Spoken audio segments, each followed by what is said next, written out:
From MTN News, this is Montana This Morning. It was really exciting and pretty cool for us, to say the least, as Americans to celebrate this day. Pope Leo XIV announced to the world how Billings and other Montanans are reacting to the first American pontiff in history.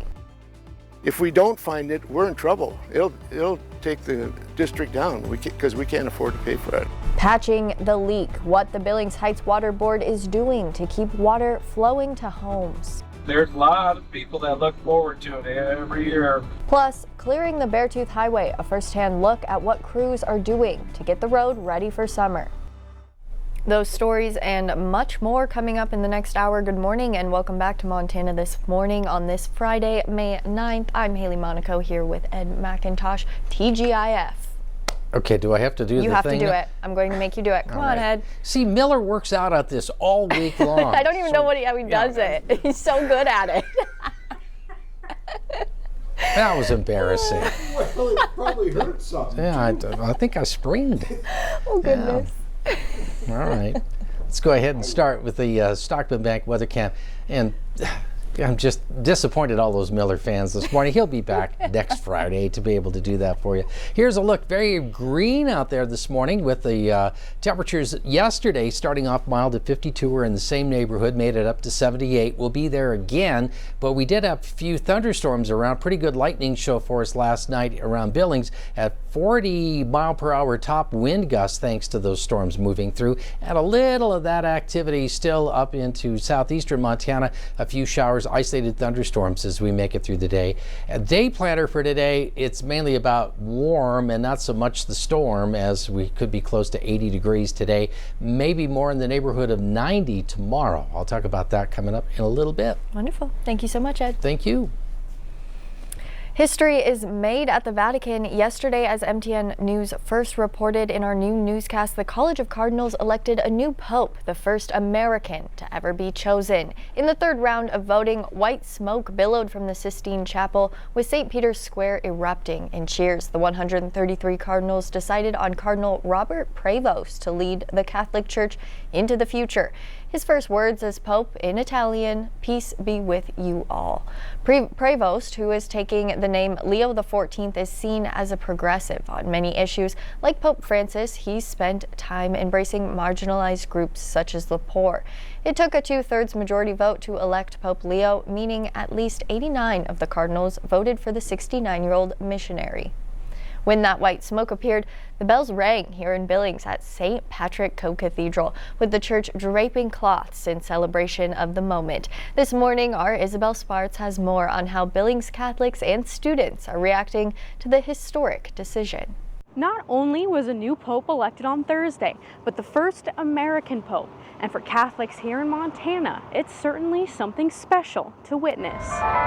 Bells and banners seen and heard outside Billings St. Patrick's Co-Cathedral. The exciting part about today was when someone came, knocked on the door, and said, "Father, white smoke!" And for Father Leo McDowell with the Catholic Church, that white smoke symbolizes a historic moment. Father John and Pancratz and I were talking about the fact, there'll never be an American in our lifetime. Then find out that he was picked. And that was Robert Prevost, who will be known as Pope Leo XIV and was elected Thursday as the first pope to be born in America.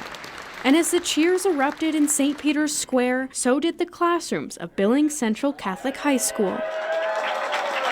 I remember the first thing I looked at on my phone was I got a text from a friend just chanting USA, and we got a quote from the Americas. It was pretty funny. Yeah, I walk out and there's crowds of people in the hallway. I'm like, what's all this about? Students at the Catholic school paused to witness in packed classrooms, but then became filled with a sense of pride for the United States. I didn't even know, in all honesty, that there was the U.S. in the running. Mm-hmm. So having that is just so crazy. There's a certain sense of pride of finally having that contribution or historical marking within the Catholic Church. These students have been learning about the conclave since Pope Francis's passing, even just a day earlier holding a mock one. But none of them saw Pope Leo's selection coming, including theology teacher Father John Pancratz. Our lesson plans have kind of gone out the window, but that's okay because it's living history. And the opportunity to learn in real time. This new Pope, Pope Leo, he will be the Pope for these guys into their adulthood. To be able to walk with them through that was certainly very special. While the legacy of Pope Leo XIV has yet to be decided, it is certainly a day Catholics here in Billings and around the world will never forget. It's exciting to know that it happened this quickly. It's one of those moments in your life where, I can remember where I was when Pope Francis got elected, and now I'll always remember that I was at Central Catholic High School when Pope Leo got elected. In Billings, Isabel Sparts, MTN News. Isabel, thank you. The announcement from Vatican City was also felt by Catholic churches to our west. In Livingston, students at St. Mary's Catholic School gathered to witness history. MTN met with Father Garrett Nelson, who says the excitement is felt all around this morning. I really just wanted to make it a moment that they will remember. Everybody gathered in the gym. We're all together as a faith family, and we're receiving our Father, right? The Holy Father. And for them to witness the moment where it's the first American Pope ever elected is going to be very special for them, I think, for the rest of their lives. Father Garrett says the moment isn't just about celebration, it's about connection. Back here in Billings, a water leak in the Billings Heights is causing confusion and concern. Officials say that leak is sending 1 million gallons of water a day down the drain, but the only problem, they still don't know where it's originating from. Our David J. has more details as the water board members gathered in hopes of getting to the bottom of the mysterious leak. Motion passes unanimously. The board has now approved up to $106,000 for leak detection equipment and the personnel to help. Oh, if you can find something this weekend, wouldn't that be great? It's a mystery that may have started about 6 months ago, and in February and March, 2 homes in this neighborhood did not have water. We were told it was a frozen pipe, or frozen, something was frozen. It was not a frozen pipe from our house. Gwendolyn Selfridge says her home lost water for about 5 weeks, and her next-door neighbor experienced the same, ultimately also needing help. We just woke up Saturday morning and we didn't have any water, nothing. So, and we couldn't figure out what was going on because it wasn't winter weather. It wasn't really cold. Heights water workers came in this neighborhood at the intersection of Sherrill and Columbine, did some testing of the storm drain water just right underneath this manhole cover. Testing showed some chlorine, so they know there's a leak. They just don't know from where. What it tells us is that a leak, and we assume it's from ours because the city has no piping over there for water. They have sewer, but not water. That it's coming someplace and flowing into that storm sewer. Doug Carey, the board president, says the county water district of the Billings Heights is losing about 1 million gallons a day, half the amount in this 2 million gallon tank. Our worst fears is if it does surface and it has undermined a street or something, and somebody's vehicle falls in it.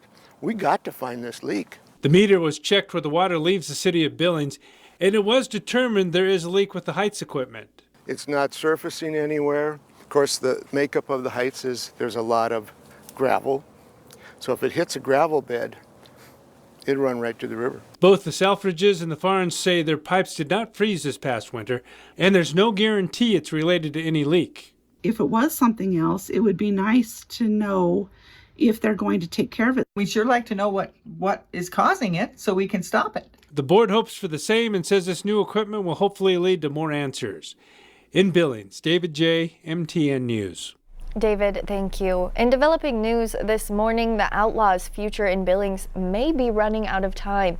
On Thursday, team owner Steve Titus posted that the lack of Billings and Montana support of the team is affecting the outcome of the product. He then says he may look into moving the team, offering several reasons why. He says Billings corporate partnerships are down and says player salaries need to be competitively higher. Titus also hit on arena rent prices, worker compensation rates, and housing costs for players. He says while it's tough to think about, his #1 goal is always to win.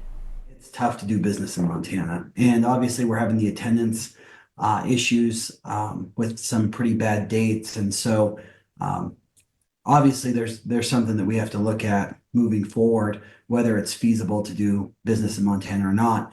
Billings is a great place. It's my second home. I have family there. I love being in Billings. I love the fans of Billings. But ultimately, this is a business decision.